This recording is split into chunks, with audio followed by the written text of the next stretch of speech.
পূবৰ পৰা একটা পশ্চিমলৈকে গৈছে আপোনাৰ ধৰক আমাৰ এইটো কি কয় মিছাৰ পৰা একদম খালুৱাটি, শিৱস্থান, দীঘলী আৰু এইফালে আছে বহুত। কিন্তু পূব খণ্ডত ৰাস্তা বহুত ভাল। আমাৰ কিন্তু পশ্চিম খণ্ডৰ ৰাস্তা একেবাৰে অৱস্থা। এইটো ধৰক ৮-৯ বছৰ হ'ল। কোনো এজনো আহি ৰাস্তা নাচায়। আমাৰ কলিয়াবৰৰ সাংসদ আছে, তেওঁ নাচায়। বিধায়ক আছে আমাৰ, তেওঁ নাচায়। যথেষ্ট অসুবিধা হৈছে, কাৰণ আমি যাব অহা যোৱা কৰিব বহুত অসুবিধা হৈছে। অৱস্থা একেবাৰে জৰাজীৰ্ণ। এতিয়া আমি গাড়ী অৱস্থাই বেয়া হৈ গৈছে আজি।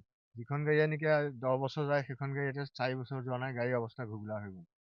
কিমানখন গাঁৱৰ মানুহ অহা যোৱা কৰে দৈনিক?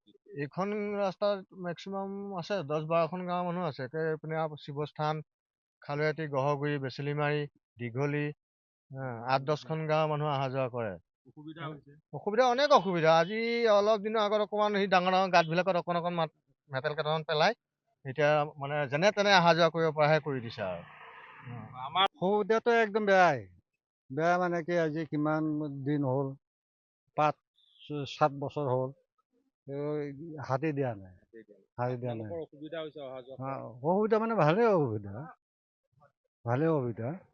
বিয়া ছাৰ আমাৰ বহুত অসুবিধা হৈ আছে। আমাৰ বহুত অসুবিধা, কেনেকে যান বাহন চলিবলৈ অসুবিধা, খাল খুল চব এনেকুৱা ছাৰ। আপোনালোকৰ অসুবিধা হৈছে? বহুত অসুবিধা, আমাৰ ল'ৰা ছোৱালীৰ কাৰণে অসুবিধা। আজি 7-8 বছৰ হ'ল এইটো ৰাস্তা নহয়। আমাৰ ছাৰে পাত্তাই নলয়। গাঁও ঘৰৰ ল'ৰা ছোৱালী দেখিছে নহয় এনেকুৱা ৰাস্তাটো। দেখক আপোনালোকে ৰাস্তাটো নিজে চাই আছে, বহুতখিনি বেয়া।